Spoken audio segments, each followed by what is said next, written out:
하나님께서 우리에게 주시는 말씀은 히브리서 4장 1절에서 3절 말씀입니다. 신약 성경 히브리서 4장 1절에서 3절 말씀입니다. 하나님의 말씀 봉독하여 드릴 때 하나님의 음성을 경청하십시오. 그러므로 우리는 두려워할지니 그의 안식에 들어갈 약속이 남아 있을지라도 너희 중에는 혹 이르지 못할 자가 있을까 함이라.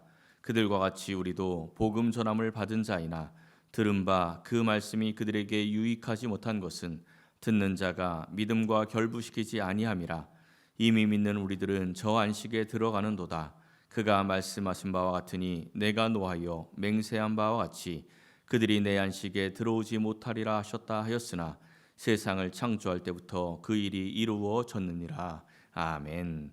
얼마 전에 제가 일이 있어서 시골에 가는데 시골 가는 길에 큰 카페가 하나 있습니다. 근데 이 카페의 절반을 현수막으로 덮어놨더라고요. 이런 현수막이 있었습니다.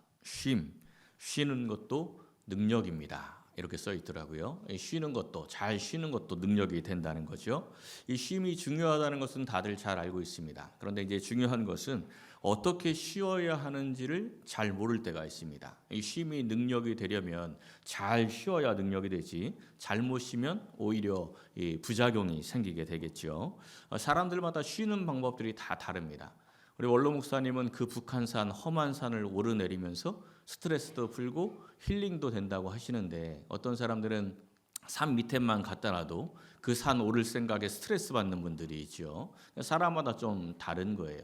어떤 사람은 사람 친구들을 만나서 음식점에서 맛있는 음식을 먹으면서 수다를 떨어야 이 힐링도 되고 쉼이 되는데, 저 같은 사람들은 사람 많이 만나면 오히려 기빨리고 아무도 없는 자연 속으로 혼자 들어가 있으면 쉼이 됩니다. 아무도 없는 곳이 참 좋아해요. 요 가까이 영종도에 한 30-40분만 가면 사람이 안 다니는 갯벌이 있습니다. 제가 자주 가는 곳이에요. 거기는 진짜 사람이 거의 없어요. 원래 갯벌은 사람들이 잘 안 가는 데다가 거기는 일반 교통으로 갈 수 있는 곳이 아니라 참 조용하고 좋습니다. 한 번은 이제 아들을 데리고 그 뻘을 데리고 갔어요. 저는 몸과 마음이 다 가벼워지고 아주 쉼을 잘해서 기분 좋게 오는데, 아들은 힘들어 죽겠다고 다시는 안 온다고 막 그럽니다. 지금도 갯벌 갈래? 그러면 고개를 절레절레 흔들어요. 절대 안 간다는 거죠. 그러니까 똑같은 장소를 갔다 왔는데 저는 쉼이 되고 아들한테는 노동이 된 겁니다. 그러니까 이 쉼, 어떠한 쉼, 자기에게 맞는 쉼을 찾는 게 굉장히 중요하겠죠. 쉼과 관련해서 헨리 포드가 이런 유명한 말을 했습니다. 휴식은 게으름도 멈춤도 아니다. 휴식을 모르는 사람은 브레이크가 없는 자동차 같아서 위험하기 짝이 없다. 쉼이 참 중요하다는 겁니다. 쉬지 않으면 브레이크 없는 자동차 얼마나 위험하겠습니까? 그래서 우리는 꼭 이 쉼을 가져야 합니다.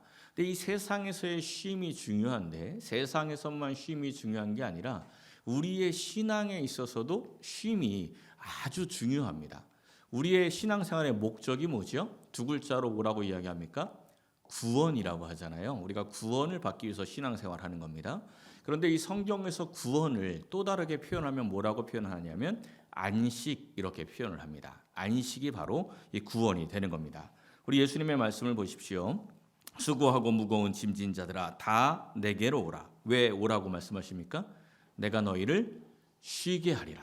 예수님이 우리를 부르시는 것은 구원이 목적이죠. 근데 그 구원의 목적을 어떻게 표현하셨냐면 내가 너희를 쉬게 하리라. 그러니까 우리가 예수님을 믿고 예수님의 그 십자가의 길을 걸어가는 그 모든 이유는 다 예수님께서 만들어주신 그 쉼을 우리가 누리기 위해서 예수님의 길을 걸어가는 겁니다. 그런데 오늘 본문의 시작을 한번 보세요. 우리는 두려워할지니, 우리가 두려워할 이유가 있대요. 왜 두려워해야 한다고 말씀합니까? 안식에 들어갈 약속이 남아있는데 너희 중에 혹 이르지 못할 자가 있을까 함이라. 하나님께서 우리에게 안식을 주시는데 신앙생활을 하면서도 그 안식에 들어가지 못할 자가 있으니 두려워해야 한다, 이렇게 말씀하며 이 4장을 시작하고 있습니다. 오늘 우리가 함께 나눌 이 히브리서 4장은 우리가 어떻게 안식에 이룰 수 있을지에 대해서 이 말씀을 해주고 있습니다. 사랑하는 성도 여러분, 오늘 이 말씀을 상고하며 하나님께서 우리에게 주시는 그 참된 안식에 이르시고 하나님의 평안과 축복을 누리시기를 예수님의 이름으로 간절히 축원합니다. 첫째는 안식의 의미를 바르게 알아야 합니다. 조금 전에 말씀을 드린 것처럼 사람마다 자기에게 맞는 쉼이 따로 있습니다. 남들이 이렇게 해서 쉬었다 해서 내가 따라한다고 똑같이 쉼을 얻는 게 아니지요. 마찬가지로 우리의 영에게 맞는 안식이 있는 겁니다.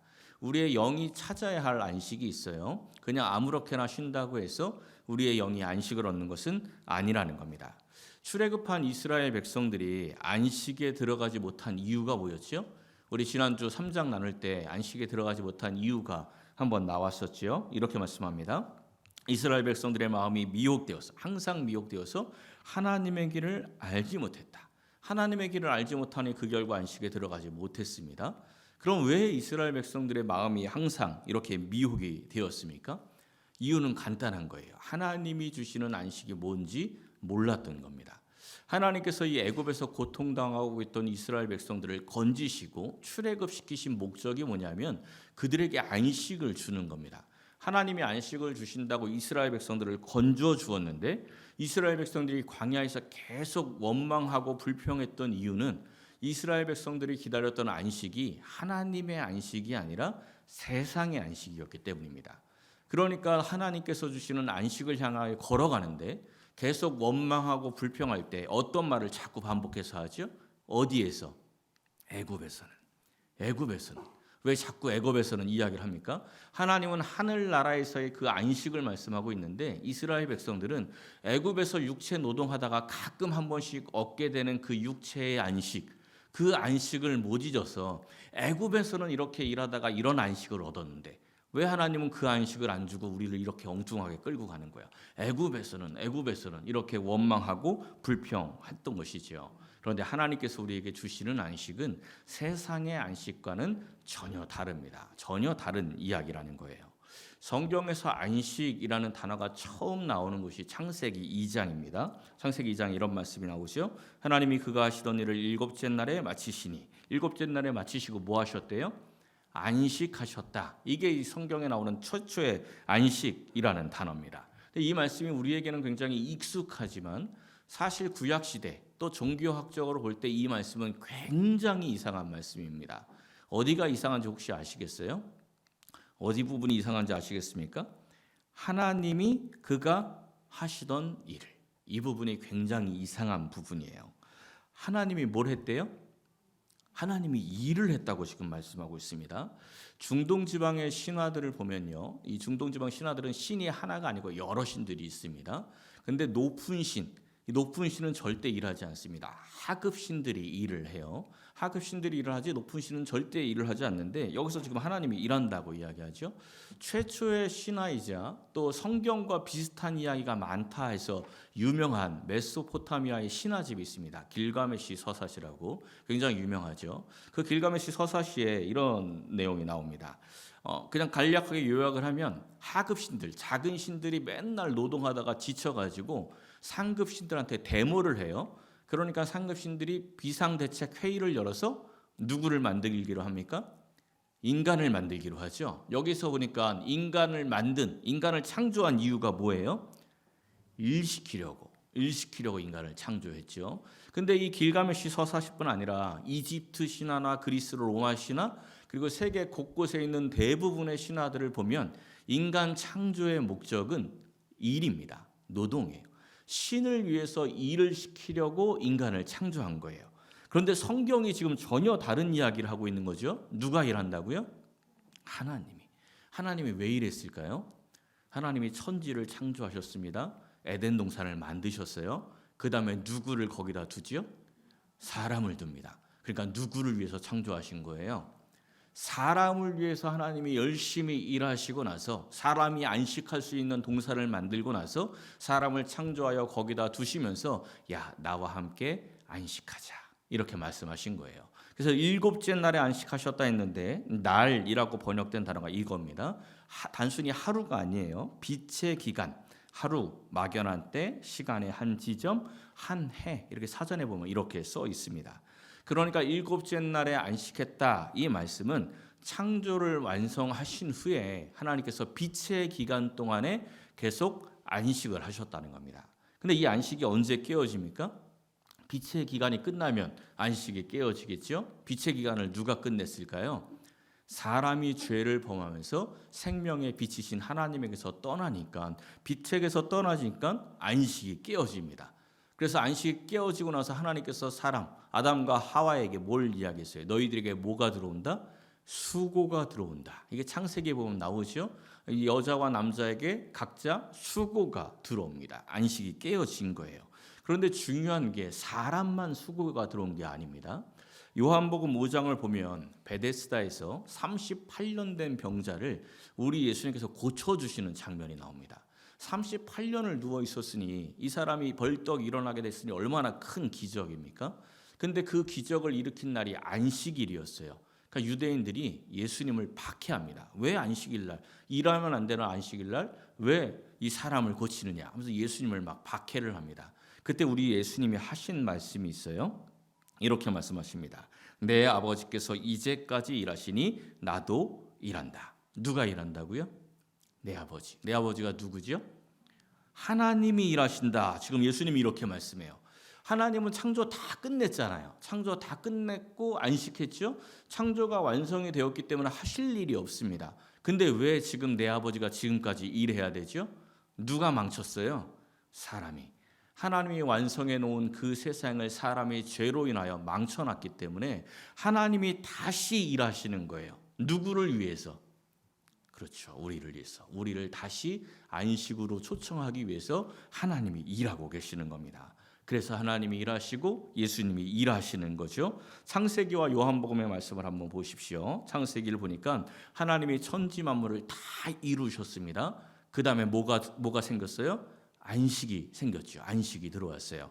그리고 요한복음에서 예수님께서 십자가에 지셔서 다 이루셨죠. 그럼 이제 뭐가 남았습니까? 안식이 남은 거예요. 그 예수님의 십자가 안으로 들어갈 때 우리가 안식을 얻게 되는 겁니다. 어떻게 얻게 될까요? 에베소서 1장 5절에 이런 말씀이 나옵니다. 예수 그리스도로 말미암아 자기의 아들이 되게 하셨다. 예수님의 십자가로 말미암아 우리가 하나님의 자녀가 된 것입니다. 부모를 잃어버린 자녀는요, 부모가 없는 그 자녀는 자기가 자기의 생계를 책임져야 되기 때문에 무엇을 먹을까 무엇을 입을까 염려하며 살 수밖에 없습니다. 그런데 아버지가 있고 부모가 있는 그 자녀는 어떻게 해야죠? 무엇을 먹을까 무엇을 입을까 염려하며 삽니까? 그렇지 않습니다. 누가 먹여주니까? 아버지 어머니가, 부모가 먹여주니까. 누가 일해서? 부모가 일해서 자녀를 먹이고 입히기 때문에 그 어린 자녀가 무엇을 먹을까 무엇을 입을까 염려할 이유가 없는 겁니다. 예수님으로 말미암아 하나님이 우리의 뭐가 됐다고요? 아버지. 그 아버지가 나를 위해서 일하시는 겁니다. 그러니까 우리가 무엇을 먹을까 무엇을 입을까 염려할 필요가 없는 거죠. 그 아버지 품 안에 들어가 있는 것이 바로 안식으로 들어가는 겁니다. 사랑하는 성도 여러분, 우리를 안식케 하기 위해서 하나님이 일하십니다. 예수님이 일하십니다. 그 일하심을 믿고 온전히 아버지 하나님의 품으로 들어가 참된 안식을 누리시기를 예수님의 이름으로 간절히 축원합니다. 두 번째는 안식에 들어가기를 힘써야 합니다. 3장에서 하나님의 길을 알지 못했던 이스라엘 백성들이 안식에 들어가지 못했다. 이런 말씀을 잠깐 보았죠. 그리고 오늘 1절에서는 안식에 이르지 못할까 두려워하라. 이 말씀을 봤어요. 근데 11절에 가보면 이런 말씀이 나옵니다. 그러니까 우리가 저 안식에 들어가기를 힘써야 한다. 이렇게 말씀합니다. 안식에 들어가기를 힘쓰래요. 어떻게 안식에 들어가기를 힘쓸 수 있을까요? 우리 예수님께서 아까 우리를 부르신 이유가 뭐라 그랬어요? 수고하고 무거운 짐진 자들 하면서 왜 불렀죠? 뭐 하게 하려고? 쉬게 하려고. 그 말씀 바로 뒤에 이런 말씀이 나옵니다. 나의 멍에를 메고 내게 배우라. 그리하면 쉼을 얻으리니. 예수님이 우리를 쉼으로 안식으로 초청을 하셨어요. 내가 너희를 쉬게 할 거야. 이렇게 말씀해 주셨는데 그 쉼을 얻으려면 뭘 하래요? 예수님의 멍에를 메워라. 예수님의 멍에를 함께 메고 예수님의 말씀을 배워라. 그래야 너희들의 안식이 회복이 된다. 이것이 예수님의 말씀입니다. 그러니까 안식에 들어가길 힘쓴다라는 것은 예수님의 멍에를 함께 지기 위해서 애쓰는 것이, 하나님의 일에 동참하기 위해서 힘쓰는 것이 바로 안식에 들어가기를 힘쓰는 겁니다. 그래서 하나님께서 우리가 안식에 들어오게 하기 위해서 우리에게 멍에를 주십니다. 일을 맡기시는 거예요. 그 일을 통해서 우리가 안식에 들어가게 되는 거죠. 성경의 흐름을 한번 생각해 보십시오. 이스라엘 백성들이 이 애굽에서 고생할 때 이스라엘 백성들의 안식을 위해서 하나님께서 출애굽시켰지 않습니까? 그게 출애굽기의 내용이에요. 어떻게 출애굽시키셨어요? 애굽에 10가지 재앙을 막 쏟아붓고, 그리고 홍해 바다를 건너는 기적을 보여주시고, 그리고 애굽 군사들을 싹 쓸어버리면서 이 출애굽을 시켰죠. 그리고 나서 이 광야를 걷는 거예요. 하나님께서 왜 애굽에 그런 많은 재앙들을 주셨습니까? 이스라엘을 어떻게 하려고? 안식케 하려고. 그런데 이제 이스라엘 백성들이 출애굽을 해서 가나안 땅에 들어갔어요. 마침내 가나안 땅에 들어가서 뭐 하죠? 쉽니까? 가나안 땅 딱 들어가자마자 그냥 막 안식하고 다 됐다 이럽니까? 가나안 땅에 들어가서 뭐 했어요? 전쟁하죠. 여호수아를 중심으로 해서 강한 대적들과 싸우며 전쟁을 합니다. 근데 이게 굉장히 이상한 겁니다, 여러분. 너무 당연하게 그냥 생각하시면 안 되고요. 왜냐하면 이 당시에 애굽이 강할까요? 가나안이 강할까요? 당연히 애굽이 훨씬 강합니다. 애굽은 강대국이고요. 가나안은 그냥 족속들, 시골에 있는 족속들입니다. 애굽과는 뭐 싸움 자체가 안 돼요. 근데 그 강한 강대국 애굽을 하나님께서 어떻게 하셨습니까? 10가지 재앙을 내리고 홍해 바다를 통해서 그 애굽 군사들을 쓸어버리셨습니다. 그러면 가나안 땅 쓸기는 쉬울까요? 어려울까요? 훨씬 쉽겠지요. 뭐 10가지 재앙도 필요 없습니다. 한 2-3가지 재앙만 내려도 가나안 땅 싹 쓸 수 있습니다.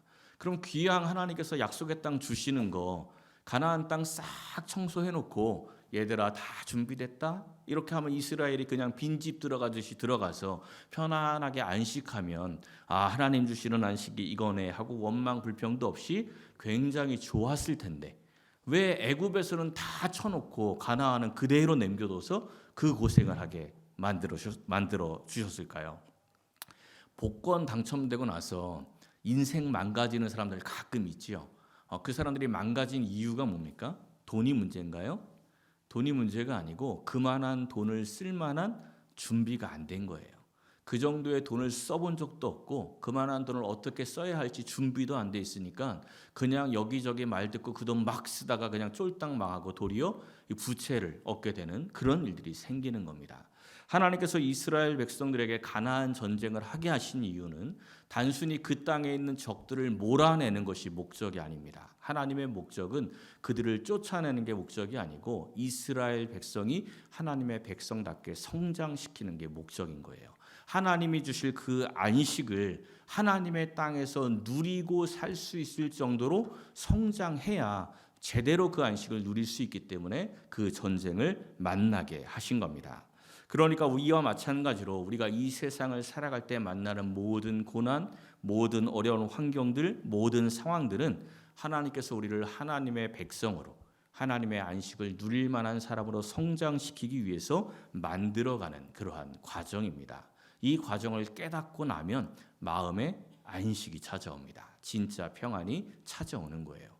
요셉을 한번 생각해 보십시오. 요셉이 형들의 시기와 질투로 인해서 애굽의 노예로 팔려가지 않습니까? 거기서 굉장히 고생을 많이 합니다. 감옥에도 갇히고 어려운 일들을 많이 겪었어요. 근데 마침내 애굽의 총리가 되었습니다. 근데 요셉의 얘기는 요셉이 꿈을 가지고 있다가 성공했다 이런 이야기가 아닙니다. 이스라엘의 역사를 기록한 시편 105편에 요셉에 대해서 이렇게 말씀을 합니다. 그의 발은 착고를 차고 그의 몸은 쇠사슬에 매였으니 곧 여호와의 말씀이 응할 때까지라 그의 말씀이 그를 단련하였도다.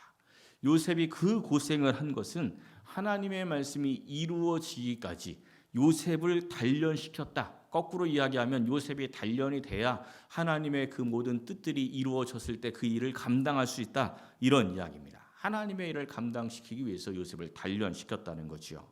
이 요셉의 이야기를 우리는 남의 이야기니까 그냥 총리 됐다, 잘 됐다, 요셉처럼 되면 좋겠다 이렇게 생각하는데 요셉의 인생은 정말 고난의 인생입니다. 너무 힘들었던 인생이에요. 형제들에게 버림받았고 누명 쓰고 그 노예로 살아가는 게 얼마나 어려웠겠습니까? 얼마나 힘들었는지 첫째 아들을 낳고 나서 이름을 므낫세 이렇게 짓잖아요. 잊어버리게 하셨다. 그게 무슨 이야기입니까? 그때까지 잊었다 못 잊었다. 못 잊고 있었다. 너무 그 원망과 원통과 그 힘든 마음들을 그냥 꾹꾹 누르고 있다가 첫째 아들을 보면서 내가 얘로 말미암아 그 지난 상처를 좀 잊었으면 좋겠다. 그러한 마음으로 하나님이 잊게 하시려고 이 아들을 주셨구나 해서 잊어버렸다. 이렇게 이름을 지었던 겁니다.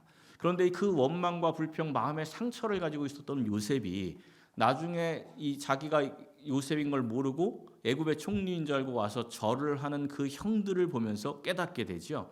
형들이 자기한테 절을 하는 순간 성경을 잘 읽어보시면 어떤 말씀이 나오냐면 요셉이 꾼 꿈을 기억하고 이 말씀이 나와요.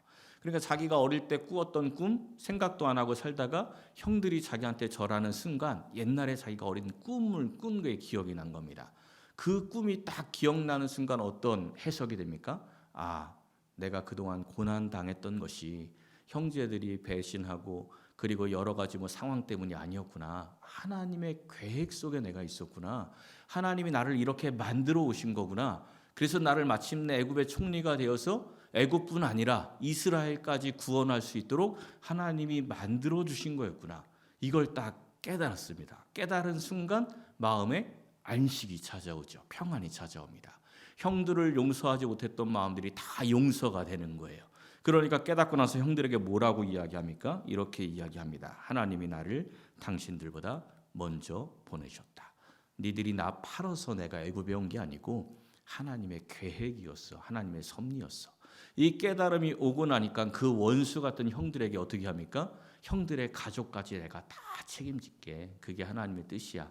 형들의 가족까지 내가 다 먹여 살릴 테니까 아무 걱정 없이 살아. 이게 요셉의 말이었죠. 이게 하나님의 섭리를 이해하고 하나님의 평안으로 들어온 그러한 사람의 모습입니다. 사랑하는 성도 여러분, 하나님께서 만나게 하는 그 모든 상황 속에서 하나님의 뜻을 찾고 참된 안식에 들어가기를 힘쓰시기를 예수님의 이름으로 간절히 축원합니다.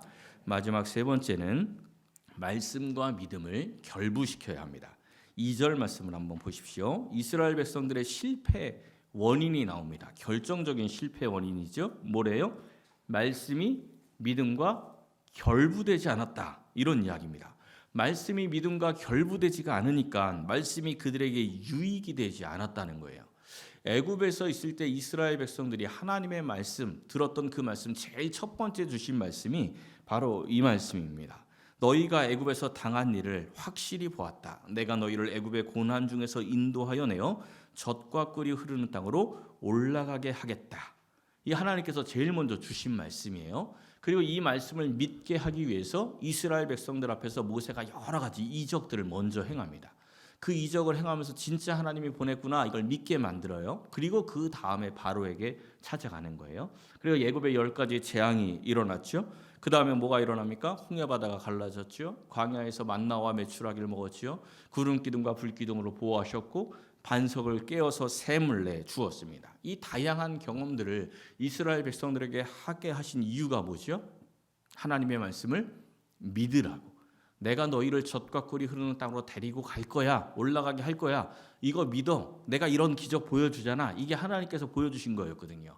그 광야의 길을 걸으면서 또 출애굽기 17장에 나오는 아말렉 전쟁도 있었죠. 아말렉 전쟁에 여호수아가 나가서 싸우는데 산꼭대기에서 모세가 뭐 했죠? 기도합니다. 손 들어 기도하면 이기고 손 내리면 지고 이 전쟁이 있었죠. 그럼 손을 들어야만 기도입니까? 손 내리면 기도가 아니에요? 그거 아니죠. 손 들으나 손 내리나 똑같이 기도입니다. 그런데 하나님께서 왜 그 자리에서는 그렇게 하셨지요? 온 이스라엘 백성들에게 가르치는 겁니다. 하나님께 맡겨라. 니들이 하는 게 아니고 하나님이 하는 거야. 그러니까 기도하며 하나님께 맡겨. 그러면 내가 다 이기게 할 거야. 내가 다 일할 거야. 이게 하나님께서 가르쳐 주신 말씀입니다. 그래서 이 전쟁을 승리로 끝내고 나서 이런 말씀을 하죠. 여호수아의 귀에 외어 들리라. 여호수아가 이제 가나안 땅에 가서 그 전쟁을 이끌 사람이기 때문에 이거 꼭 기억해라. 니들이 하는 거 아니고 하나님이 하는 거다. 이거를 기억하도록 만든 겁니다. 그러니까 이스라엘 백성들이 광야의 길을 걸으면서 계속 배웠던 게 뭐냐면 하나님이 일하신다. 이거 계속 배운 겁니다. 내가 하는 게 아니고 하나님이 일하신다. 그러니 하나님의 말씀 믿고 네가 뭔가 해서 들어가는 거 아니니까 하나님의 말씀 너희들을 젖과 꿀이 흐르는 땅으로 들어가게 하겠다. 이 말씀 그냥 믿고 말씀대로 순종해라. 이걸 계속 가르쳐 준 겁니다. 그런데 그 모든 것들을 경험했던 하나님이 일하시는 이 모든 모습을 보았던 이스라엘 백성들이 그동안 다 봤잖아요. 근데 가나안 땅 앞에 딱 도착해서 정탐꾼을 보내고 아낙 자손이라는 어마어마하게 큰 거인들을 보고 나서 이 말씀과 믿음을 결부시키지 못합니다. 하나님은 너희들 들어가게 할 거야. 너희들에게 분명히 줄 거야. 이렇게 약속을 하셨는데 그 말씀과 믿음이 결부가 되지 않으니까 어떻게 합니까? 돌아가자. 애굽으로 돌아가자. 하나님이 우리 여기서 죽게 하려나 보다. 하나님은 니네 줄 거야 이렇게 이야기했는데 그 말씀이 믿음과 결부되지 않으니까 주는 게 아니고 하나님이 나를 죽이려고 한다 이렇게 원망하며 해석을 하죠. 애굽을 떠난 이스라엘 백성들처럼 우리가 세상을 떠나 믿음으로 살려고 하다 보면 앞에는 홍해, 뒤에는 애굽 군사가 쫓아오는 것 같은 그런 사면 초가의 상황을 만날 때가 있습니다. 그럴 때 어떻게 해야 합니까?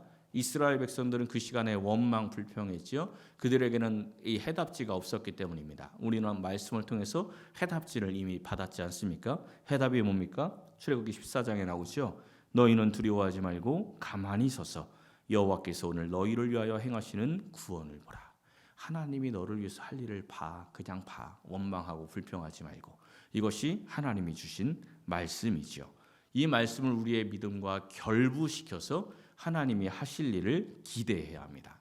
광야 같은 인생길을 걷다가 줄이고 목마른 상황을 만날 때, 또 가나안의 아낙 자손과 같이 감당하지 못할 그러한 상황들을 만날 때, 너희를 젖과 꿀이 흐르는 땅으로 내가 반드시 인도하리라. 그 하나님의 말씀을 믿음과 결부시켜야 합니다. 기억하십시오.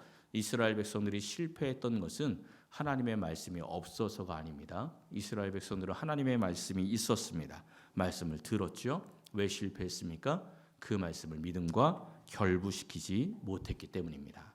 지금 우리도 이와 비슷하죠. 하나님의 말씀을 들을 때 그 순간은 아멘이 됩니다. 말씀을 들을 때 그 순간은 아멘이 되는데 삶의 현장에서는 아멘이 안 되는 거예요. 삶의 현장에서는 그 말씀이 믿음과 결부가 되지 않는 겁니다. 남의 상황에는 잘 돼요. 다른 사람이 어려운 일을 만났을 때 그 사람을 보면서 하나님이 이렇게 말씀하셨는데 기도하면 되는데 이렇게 그 말씀과 믿음을 결부해서 기도하면 됩니다. 이렇게 이야기할 수도 있겠지요. 남한테는 그 말씀과 믿음이 결부가 되는데 내가 그 일을 겪을 때는 잘 결부를 못 시키는 거예요. 그냥 말씀 따로 믿음 따로 이렇게 되는 거죠. 그러니 안식에 이르지 못하는 그러한 상황이 되는 겁니다. 사랑하는 성도 여러분, 하나님의 말씀을 믿음과 꼭 결부시키시기를 바랍니다. 그래서 주님과 동행하면서 하나님 아버지의 품으로 들어가서 하나님이 주시는 그 참된 안식을 누리며 살아가시기를 예수님의 이름으로 간절히 축원합니다.